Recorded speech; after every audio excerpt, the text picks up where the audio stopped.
Pendant des années, on avait décidé pour elle. On avait choisi ses vêtements, ses fréquentations, ses heures de sortie, même ses silences. Mais ce jour-là, sous les tentes blanches dressées dans la cour familiale de Maroua, au nord du Cameroun, quelque chose allait se briser. Ou peut-être naître. Mariam avait 22 ans. Première fille d'une famille respectée, étudiante brillante, discrète. On disait d'elle qu'elle était bien élevée. Dans sa maison, ce compliment signifiait surtout une chose. Elle ne contestait jamais. Quand son père annonça son mariage avec Aladji Oumar, commerçant prospère, beaucoup plus âgé qu'elle, la décision était déjà prise. On ne lui demanda pas son avis. On lui présenta la nouvelle comme une bénédiction. « Ma fille, c'est une chance. Une femme ne construit pas son avenir seule. Tu nous rendras fiers. » Mariam hocha la tête, comme toujours. Mais ce soir-là, seule dans sa chambre, elle ne pleura pas. Elle resta simplement assise, le regard fixe, avec cette sensation étrange que sa vie glissait entre ses doigts. Les semaines précédant le mariage furent tête bruyante. Les voisines entraient et sortaient, on essayait des pagnes. On parlait de dot, de respect, d'honneur. Sa mère évitait son regard, pas par méchanceté, par peur. Dans ce quartier, refuser un mariage arrangé, c'était exposer toute la famille au jugement. Et le jugement ici était plus tranchant qu'un couteau. La veille du mariage, Mariam ne dormit presque pas. Elle écoutait les sons de la maison, les rires au loin, le vent sec contre les murs. Elle pensa à ses cahiers d'université, à son rêve d'ouvrir un cabinet comptable, à sa petite sœur, qui l'observait toujours avec admiration. Et pour la première fois, une pensée claire s'imposa. Si je me tais demain, elle apprendra à se taire aussi.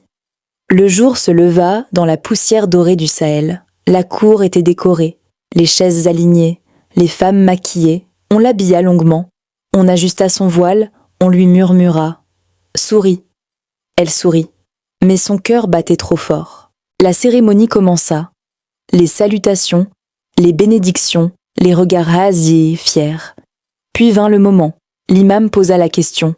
Une question simple, une question attendue. Acceptes-tu ce mariage ? Un silence normal s'installa, celui qui précède toujours un oui discret.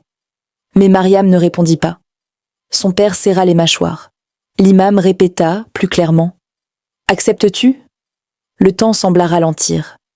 Mariam leva la tête. Elle sentit ses mains trembler. Elle demanda le micro. Un murmure parcourut l'assemblée.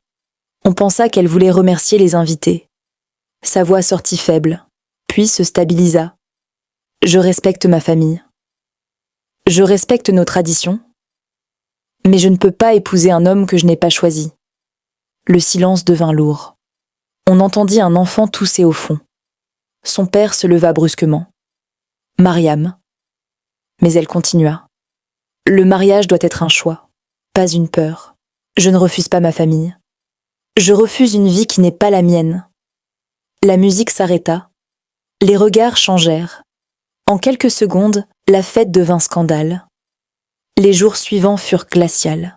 Les voisins murmuraient. On disait qu'elle ne trouverait plus jamais de mari, qu'elle avait humilié son père, que l'école avait gâté les filles. À la maison, le silence était plus dur que des cris. Mais Mariam ne regrettait pas. Elle reprit ses études. Elle travailla tard le soir. Elle supporta les regards. Elle supporta les commentaires. Elle supporta le doute. Les années passèrent, lentement, solidement. Elle ouvrit un petit cabinet à Maroua. Les débuts furent modestes. Puis les clients vinrent, puis les contrats, puis le respect, un respect silencieux, celui qui ne fait pas de bruit. Un soir, son père tomba malade. Ce fut Mariam qui paya les soins, sans reproche, sans rappel du passé, juste avec dignité. Il la regarda différemment ce jour-là, comme s'il découvrait enfin la femme qu'elle était devenue. Plus tard, elle rencontra Ibrahim, un homme simple, qui lui demanda son avis avant toute décision. Avec lui, elle comprit que l'amour ne doit jamais ressembler à une cage. Ils se marièrent sobrement, sans pression, sans peur. Un jour, une jeune fille du quartier vint la voir. « Grande sœur, comment as-tu trouvé le courage ?» Mariam sourit doucement. Elle répondit « Je n'étais pas courageuse. J'étais simplement fatiguée d'avoir peur. Sa victoire n'était pas un cri, ni une humiliation rendue. Sa victoire, c'était sa liberté choisie, sa réussite construite, son mariage respectueux, le regard admiratif des jeunes filles. Elle avait changé le cours de sa vie, et peut-être, sans le savoir, celui des autres. Dans certaines régions du Cameroun et d'Afrique de l'Ouest, beaucoup de filles n'ont pas encore cette possibilité. Certaines se taisent, certaines pleurent en silence, mais d'autres commencent à parler. Et parfois, un simple non peut devenir le début d'une nouvelle histoire. Si cette histoire t'a touché, laisse un pouce bleu, écris en commentaire ce que tu en penses et partage-la autour de toi.